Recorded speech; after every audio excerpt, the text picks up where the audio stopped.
तो आपने सुना किस तरह से सुशांत सिंह राजपूत की जनवरी 2020 की आवाज़, वो चाहते थे कि अपना भविष्य सिक्योर करें। लेकिन इस इन्वेस्टिगेशन पर वापस फोकस करते हुए हम चर्चा को आगे बढ़ा रहे हैं और अभी भी हमारे साथ में पैनल जुड़ा हुआ है।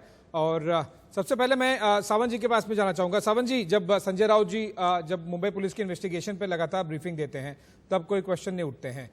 मैं ज़रूर राम कदम जी के पास भी जाना चाहूँगा और उनसे पूछूंगा मैं, लेकिन वो स्लाइटली लेटर की बीजेपी को कॉल, बीजेपी ऑफिस में कॉल संदीप सिंह क्यों कर रहे थे, पर वो एक अलग एंगल है। मेन मुद्दा यह है कि ये जिस तरह से इन्वेस्टिगेशन लगातार बढ़ रही है, अभी पिछले हम देख रहे हैं हफ्ता भर से जब से सीबीआई आई है काफ़ी कुछ निकल के सामने आ रहा है। मुंबई पुलिस के दौरान नहीं आ रहा था। संजय राउत जी जब इन्वेस्टिगेशन के बारे में कमेंट्री दे रहे थे, ऑलमोस्ट एवरी दूसरे तीसरे दिन सरकार को डिफेंड कर रहे थे, मुंबई पुलिस को डिफेंड कर रहे थे। मुंबई पुलिस की उतनी प्रेस कॉन्फ्रेंस नहीं हुई जितनी संजय राउत जी कर रहे थे। आपके सहयोगी है सरकार में, वो क्या कहना चाहेंगे सावंत जी? देखिए, आपको संजय राउत जी की प्रेस कॉन्फ्रेंस दिख रही थी, लेकिन भारतीय जनता पार्टी ने कितनी प्रेस कॉन्फ्रेंस की उसके बारे में दिखाई नहीं दिया। जब नारायण राणे जिस तरह से आरोप कर रहे थे तो दिशा सालियन के ऊपर, उसका ऊपर रेप का भी चार्ज लगाया गया, सब कुछ का लगा गया।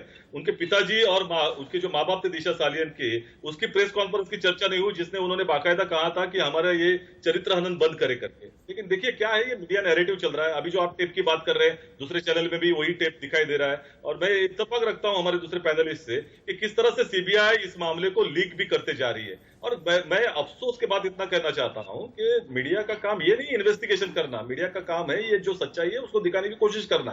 आप अगर आपके पास कोई एविडेंस है, आप जाके सीबीआई को दीजिए। और सीबीआई ये चर्चा करके सबको एविडेंस बताने की कोशिश कर रही है क्या? दूसरी ओर इन्वेस्टिगेशन ये सिर्फ अंतिम निष्कर्ष नहीं निकलता, अंतिम निष्कर्ष न्यायालय में निकलना है। और जब तक जो कोई गुनहगार है उसको सजा नहीं मिलती, तब तक ये इन्वेस्टिगेशन एजेंसी का काम खत्म नहीं होता।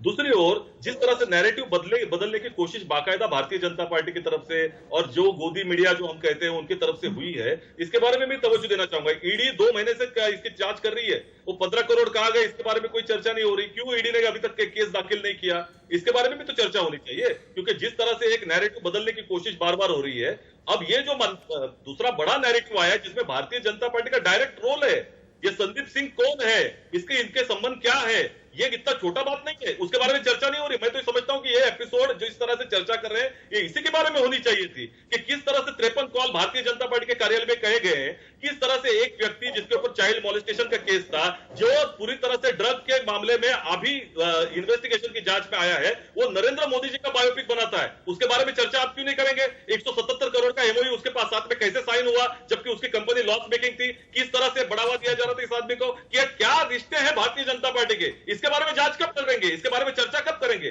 लेकिन एक जो नैरेटिव बना के आप इस तरह से चर्चा करने की कोशिश कर रहे हो और मुंबई पुलिस को कटघरे में कर रहे हो।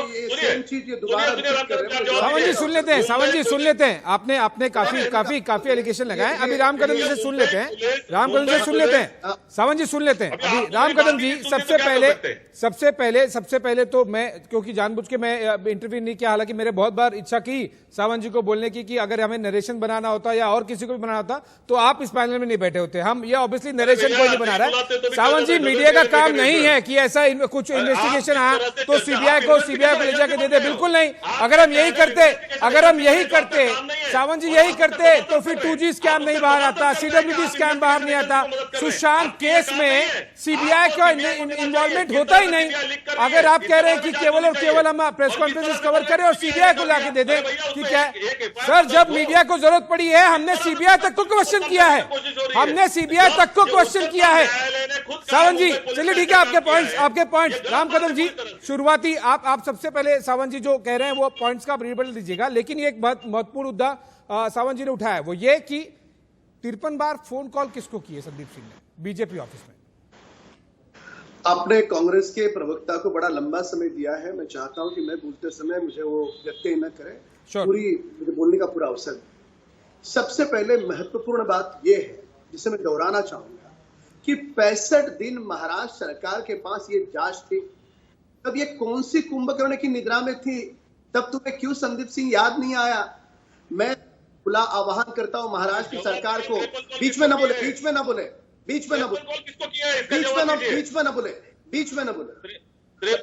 दिन तुम्हारे पास, 65 दिन जांच थी, तब कौन सी नींद सो रहे थे भाई साहब आप? उस समय तुम्हें संदीप सिंह याद क्यों नहीं आया? आज तुम्हारे पास सरकार है, मैं जिम्मेदारी के साथ कहता हूं, जाओ आप वो संदीप सिंह की, कुल की, खानदान की, पूरे अतीत की पूरी जांच करो। तुम्हें रोका किसने? ना उन 65 दिनों में तुमने जांच की, ना तुम अब जांच करना चाहते हो। केवल और केवल देश के लोगों को गुमराह करने का प्रयास, वह इस कारण कि पूरे देश और दुनिया के सामने कांग्रेस की बीच में न बोले, आप बीच में न बोले, सुनने का साहस रखे, सुनने का धैर्य रखे, सत्य सुनने का धैर्य रखे। एंकर जी इनकी आवाज रोके। सावंत जी, नहीं, आवाज तो यहाँ किसी की बंद नहीं होती है राम कदम जी। लेकिन सावंत जी मैं आपसे रिक्वेस्ट करूंगा, देखिए आपने काफी एलिगेशंस लगाए, सुन लेते हैं राम कदम जी का, फिर आप आंसर कीजिए। नहीं सावंत जी, ये अनफेयर है। आपने लगातार बोला, आपको किसी ने इंटरव्यू नहीं किया, मैंने तक नहीं किया। आपने मीडिया पे भी एलिगेशन लगाया, मैंने नहीं किया। आपने बीजेपी पे लगाया, उन्होंने नहीं किया। अब सुन लेते हैं, फिर आप जरूर आंसर दीजिएगा। राम कदम जी प्लीज गो अहेड। बड़ी विनम्रता से कहता हूं, वे जब कह रहे थे मैंने एक शब्द बीच में नहीं बोला। अब मैं बोलते समय वो बार बार बोले जा रहे हैं। बोलिए वो झूठ बोल रहे हैं। बोलिए सावंत जी, सुन रहे हैं। मेरी बात बताइए, आज भी उनकी सरकार है, कांग्रेस की सरकार है महाराष्ट्र में। किसने रोका? बुलाइए संदीप सिंह को, उसके पूरे खानदान की जांच करिए। नहीं रोका है आपको। जब 65 दिन आपके पास है तब भी जांच नहीं कर रहे हो। आज आपके पास सरकार है, अब भी जांच नहीं कर रहे हो। केवल गुमराह करने का काम, वह भी इसलिए पूरे देश और दुनिया के सामने कांग्रेस पार्टी की और महाराष्ट्र सरकार की छीतू हो गई। और किस बात का समर्थन करते हैं? संजय राउत का। अरे रिया के दलाल है महाराष्ट्र सरकार, रिया की वकील है या रिया की प्रवक्ता है? क्या है? तुम अपमानित पीड़ित करते हो रिया के पिता को। किसने तुमको यह सम्मान दिया? किसने तुमको यह अधिकार दिया? जो बूढ़ा पिता है, जिसका बेटा भगवान के द्वार गया है, ऐसे बूढ़े पिता को जाकर के धैर्य का हाथ पीछे रखने का छोड़ करके ये वह महाराष्ट्र सरकार है जो बार बार उन्हें धमका रही थी। तुम्हारा 2 महीने के अंतराल का तुम्हारा पूरा रवैया, पूरे देश भर का विश्वास महाराष्ट्र की सरकार खो चुकी है। और तुम ही कारण हो कि आज कंगना रनावत लिखती है, जब मैंने महाराष्ट्र के मुख्यमंत्री को खत लिखा 4 दिन पहले, कंगना रनावत ने कहा कि मैं बॉलीवुड के सारे लोगों का मैं पोल खोलना चाहती हूं, मुझे सुरक्षा दीजिए। क्यों नहीं दी महाराष्ट्र की सरकार ने सुरक्षा? कौन सा ऐसा कारण है? कौन से नाम जो कंगना बताने वाली है, उन नामों से महाराष्ट्र की सरकार डरती है? कौन सा नेता का नाम आएगा, इस बात को महाराष्ट्र की सरकार छुपाना चाहती है।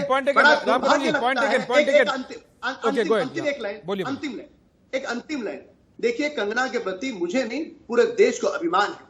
कंगना ने ट्वीट किया है कि मुझे मुंबई पुलिस की सुरक्षा नहीं चाहिए। मैं ये मान के चलता हूं कि मुंबई पुलिस की छवि खराब करने का दुस्साहस इस महाराष्ट्र सरकार ने किया।